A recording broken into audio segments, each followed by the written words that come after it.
This team's very important here in 2025 because they have high aspirations, high expectations. They're the second in the conference odds-on favorite to make the college football playoff. They were closer than people realized last year. But let's first talk about, obviously, the main thing that is on everybody's mind. He's the cover of the episode, the Dan Mullen hire. They went 11-3 last year, 6-1 in the Mountain West. The program's still excited because of that hire. In its 28-year history before Barry Odom got there, they averaged 3 wins a season.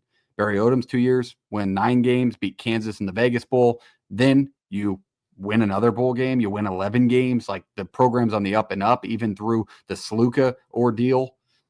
Here comes Dan Mullen. They made an awesome hire, a guy with a ton of experience. He was on the desk for ESPN beforehand, didn't think he'd get him, got back into the coaching game, formerly at Mississippi State in Florida. Everybody knows that. But he was previously in the Mountain West. Back when he coached at Utah, Dan Mullen was in the Mountain West. And then that team was a part of that conference back then. He was, fun fact about Mullen, first coach in FBS history within his first 2 years at a school to win a BCS and a New Year's Six bowl game in his first 2 years at a school. So a guy can do it quick. Granted, he had a little bit more of a loaded deck than what UNLV is going to provide him with those SEC teams. But we'll see if he can do it quickly here too. On the offensive side, he brings in a new offensive coordinator, Corey Dennis.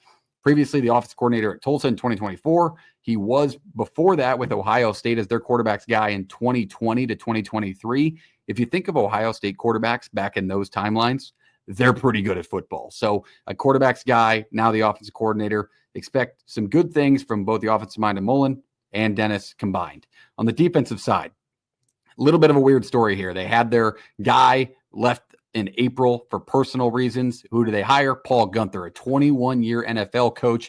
He comes in. He's going to make some changes to the unit. He's been in various positions. Most recently, the 2024 run game coordinator for the Dallas Cowboys. He comes back into the college scheme with UNLV and Dan Mullen.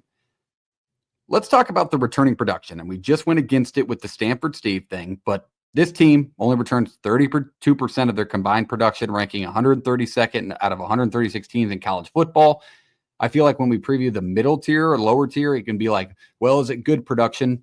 A lot of the UNLV season last year was good. So I do think they're going to obviously miss some huge pieces, which we'll get into, but a lower ranking in production, and they had to refill that. And I think they did a decent job with that within the transfer portal. They have a lot of multi-transfer guys out of Power 4 schools where they made multi-Power 4 stops and now are at UNLV. So they have some experience in different places. They do have the 122nd strength of schedule rating in the country. So I think that's why they're still picked towards the top, even though there's all these new faces and not a ton of returning production. The coaching hire also attributes to that, but they're still picked towards the top of this conference because the schedule, which we'll get into at the very end, is decently easy. Let's start on the offense. The offense has a lot of moving pieces with the program changes, especially at the quarterback position. You had 2 quality options last year. You have 2 quality options this year. Alex Orji, the Michigan transfer, everybody knows that name, and Anthony Colandrea. He comes over from Virginia. This quarterback battle is said to be ongoing. No, it's not. It's Colandrea. I watched because let me talk to you. I reached out to Matt Neverett, the radio voice for the UNLV Rebels, and he told me the pronunciation, and we talked at UNLV football. So nice try, JP, but I appreciate the lookout. Ongoing battle for week 1. I do think they both give you the dual threat look. Orji, obviously more of a run-focused guy. We saw his issues through the air at Michigan, but we will see who takes the field week 1. Neverett, who I talked to, the UNLV radio broadcast voice, he thinks that it's going to be kind of a both in action week 1, where they're going to have either formations where they're both on the field, or it's going to be kind of interchangeable. And then he said that Mullen has talked about how they're going to have a set starter by week 2 against Sam Houston. So we'll see who steps on the field then, but still both viable options to replace Hajj Malik Williams and Matthew Sulka. All right, on the running back position, Jalen Glover, the Utah transfer, and Kevion Lee from Mississippi State. He got banged up in 2024. Lee, that is, season-ending injury. So he comes back off that. But Glover was in kind of a limited backup role of that Utah offense as well. On the outside, you're trying to replace one of the best in college football, Ricky White. Not only was he one of the best receivers in the country, and that's why he is where he is now, but he was also one of the best punt blockers. We don't preview special teams a lot in this, but it's definitely worth mentioning because Ricky White had more punt blocks than half of the country combined. Definitely worth noting. So they got to replace 2 facets there. They did so with a bunch of young Power 4 transfers, and I don't know if any of them will get to that level, but they have some stats behind them. I mean, they not a ton, but I don't know if they're going to be replace Ricky White within that offense, but maybe the identity change won't call for a lot of Ricky White style numbers. The offensive line, you brought in a nice UNC transfer, but you did lose a couple of starters. The unit is kind of a wait and see to me. It's a plug and play, but if you get them going, you can get that dual threat look going with both quarterbacks. You also offer a lot more to Orgy if you can have a better offensive line. So the offense, a lot of plug and play, a lot of new faces, but I do expect the unit to be good overall, as Mullen has had some good teams offensively over his tenure as a head coach. All right, on the defense, this is a little bit more of an experienced group transfer-wise. It's not like the young transfers they brought in the outside and the offense.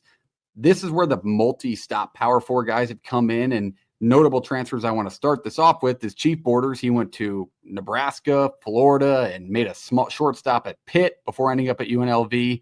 He'll be the guy on the edge, high upside. I liked him at Nebraska. He obviously just didn't play as much as he wanted to, ends up at UNLV. I think he'll make a huge impact for the Rebels. And then on the defensive back side of things, they brought in like 3 or 4 guys, a couple of them being on that younger side, but one with some good statistics on a really good football team. LaTerrence Welch, the Arizona State transfer. He had 2 picks last season for that Big 12 champion Arizona State team, along with a handful of solo tackles. So I think that's your kind of experience, I guess, compared to the other transfers that you brought in on this defensive unit. One guy that we have to mention, similar to Ricky White that they lost, Jackson Woodard at the linebacker position. One of the best linebackers in college football, one of the best players for me to watch, one of my favorite players to watch over his tenure there. You're similar to what I talked about with Utah State. What are we replacing? Not only are we replacing the team captain, Jackson Woodard, NFL guy who's in camp right now, we are replacing 70 solo tackles. We are replacing 4 interceptions and 17 tackles for loss at the linebacker position. His understudy's still there. He's going to have to step up, take a similar role, be the captain with all these new faces rolling around, because this was a top 25 rushing defense in 2024. They're going to need to repeat that if they're going to make that jump and get over the Boise State hump, who's expected to be good again. Going back quickly, Gunther has coached a lot of the defensive areas in his time as a defensive coach in the NFL. It's not just like he's a D-line guy. He's coached defensive backs, linebackers. So I do think it'll be a well-balanced group. They'll switch over to the 4-3-4 as expected for most NFL coaches headed to the college level. But we'll wait and see. I mean, with the faces that they lost, both on the offense and defense side of the ball, really the star players on both of those units, UNLV expected to be good because of the schedule, because of the coach. I trust him to be, but I can't tell you exactly what their identity is going to be because it's kind of changed with Mullen over his time. He likes to run the spread, but with the running quarterback abilities he brought in, are they going to be more of like spread them out and shoot, something like that? So we'll really see when it comes onto the field. On the schedule, they go on the road to Sam Houston in week 2, where we'll finally figure out who's going to be QB1 for this team. That team's not great, right? But it's a team that won 10 games last year. So it's hard to say like, oh, don't steam walk over that. And then if you do that, you pretty much set up a 3-0 game with UCLA in Allegiant Stadium. So let's hope for a 3-0 start for UNLV, because that would be an awesome one to preview. And just as a college football fan, for Nico Maliava to roll into Allegiant Stadium against Dan Mullen and this team. I don't know what your guys' thoughts are on UNLV. Obviously a very highly touted team when it comes to the Mountain West this year. Jake, anything I missed? Highly touted is right. You got like 4 or 5, former 4-star, 5-star guys on this roster. It's fascinating for sure, but nothing's going to happen unless you figure out the quarterback situation. I think it's Colandrea, but maybe you use Alex Orgy in a run quarterback situation. Dan Mullen's pretty good at that. Here's something to think about. And if there are any UNLV football fans, I guess they can come at me in my mentions, but if Dan Mullen brings this team to another 10-win season like Barry Odom did, it's going to be probably a lot of SEC jobs open next year. One just makes you think. I know he kind of doesn't want to do the whole recruiting thing, and I think he might be over the whole SEC thing. But at the same time, I think he might want another shot at Florida, at Mississippi State, with whatever job may open up. JP, your thoughts on the Rebs? Yeah, still trying to get a grip on them, to be honest with you. I can't quite figure out how I handle UNLV this year. I know that they do have a shot to win this conference. I also have a feeling that like 7-5 is a real thing, just because you're not sure how all this meshes. Yeah, I think that's a really good place to put them. UNLV fans, if you disagree in the comments, disagree with the pronunciation that your radio broadcaster gave me, let us know. Drop it in the comments. We appreciate you being here.